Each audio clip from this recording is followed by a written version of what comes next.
Hi, I'm Mr. McMillan, and here's my 10 steps to making a great revision plan. Step 1. Start now. It's never too early to start revising, and all the research shows that doing a little bit of revision over a long time is much more effective than doing a lot of revision over a very short time. So if you've already started the course, then you're ready to start revising. Step 2. Find out when your exams are. Hopefully your school has already given you an exam schedule, but if they haven't, then the exam board publish their exam timetables months in advance. Therefore, if you know exactly what exams you are doing, you can look them up yourself. Step 3. Create a revision calendar. You could draw this out by hand, or there are lots of websites or programs that you could use to make your own.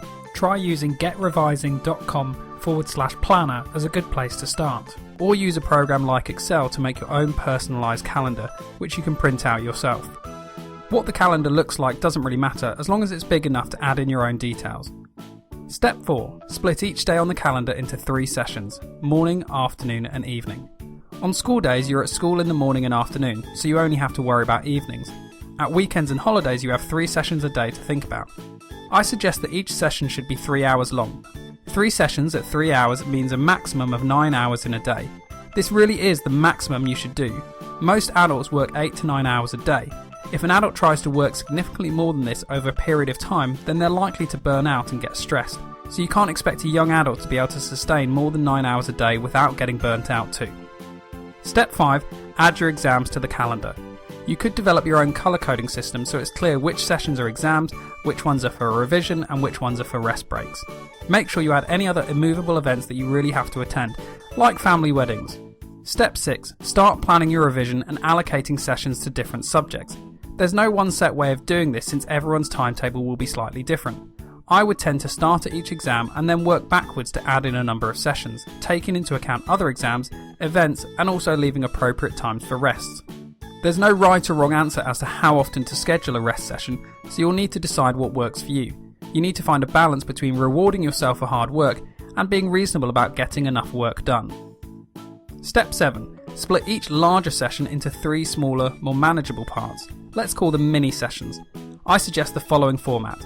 Each mini session should be 45 minutes long, with a 15-minute rest break in between.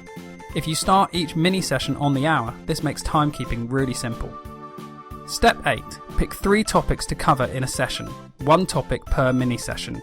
For example, if you're doing maths, you might pick quadratic equations, vectors and constructions. Let's put together step 7 and 8 to have a look at what a session might look like.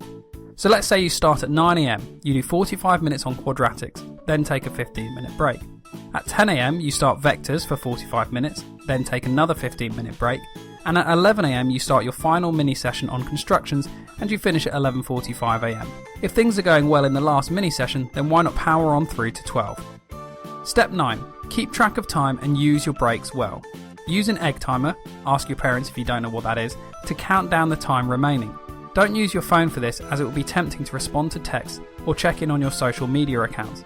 So what do you do in the breaks? Well, anything really, as long as it gets you up out of your seat, walking around and stretching your muscles. You don't want to get aches and pains while revising.